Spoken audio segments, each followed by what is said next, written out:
Retour dans le live TV Finance, il est 9h02, la Bourse de Paris a ouvert en hausse et le CAC 40 gagne actuellement 0,07% à 5910,15 points. Et nous rejoignons immédiatement Christophe Douane, cofondateur de Youdou.fr, une fintech spécialisée dans la gestion de patrimoine. Bonjour Christophe. Bonjour Anne-Laure. Alors les marchés, on l'a vu, ont fini la semaine prudent avec Wall Street en congé vendredi et jeudi et face aux incertitudes du front commercial. Mais ce matin, ça a l'air de repartir à la hausse si on en croit les bourses asiatiques et l'ouverture de Paris. À quoi est-ce qu'il faut s'attendre sur le CAC 40 aujourd'hui, Christophe ?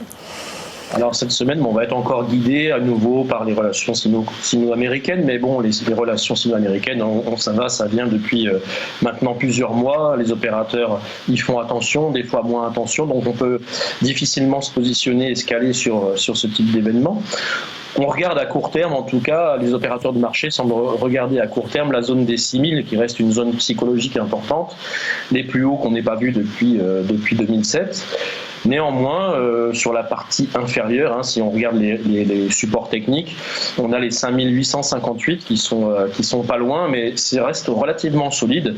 On a fait une belle semaine la semaine dernière et tant qu'on va rester au-dessus de ces 5858, en tout cas à très court terme, on pourrait voir des opérateurs pour essayer de finir l'année vers la résistance des 6000. Et j'allais vous dire, et aujourd'hui, on attend quelques statistiques. J'ai vu ce matin que, effectivement, les chiffres de la Chine avaient un petit peu rassuré les investisseurs. Est-ce que ça va être la même chose avec les statistiques sur les produits manufacturiers de l'Europe et des États-Unis ? Oui, c'est vrai qu'on a les PMI cet après-midi qui sont quand même des news assez importantes. Mais c'est vrai que ça a dopé un petit peu les opérateurs ce matin au réveil avec des chiffres chinois plutôt au-delà des attentes. Donc c'est toujours des éléments, surtout avec les relations sino-américaines, sont toujours des éléments assez favorisants pour les opérateurs. Mais on va aussi se retourner vers la fin de la semaine avec les non-farm payrolls vendredi, qui sont évidemment les news les plus attendues du mois. Et alors, si je vous écoute comme beaucoup de conseillers, là, la tendance reste haussière. Mais qu'est-ce que vous dites aux investisseurs qui ont fait des belles plus-values et qui se disent « Oh là là, vous ne pensez pas qu'il faut sortir ?» Non, vous leur dites « Restez investis, ne prenez pas une partie des bénéfices ?» Je vais vous faire une réponse de Normand, ça dépend.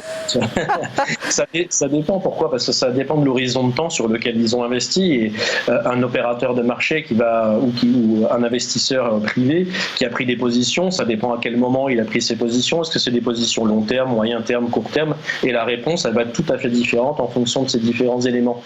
En ce moment, en tout cas, pour des gens qui ont fait du très court terme, voire même du moyen terme, on est plutôt sur des positions relativement importantes. Mais maintenant, la sortie, elle va dépendre du moment où ils sont entrés, du moment où il y a d'éléments techniques que je ne possède pas, et puis qu'on ne peut pas généraliser sur la totalité des investisseurs. Merci beaucoup Christophe Douane. Je le rappelle, vous êtes cofondateur de la fintech Youdou.fr.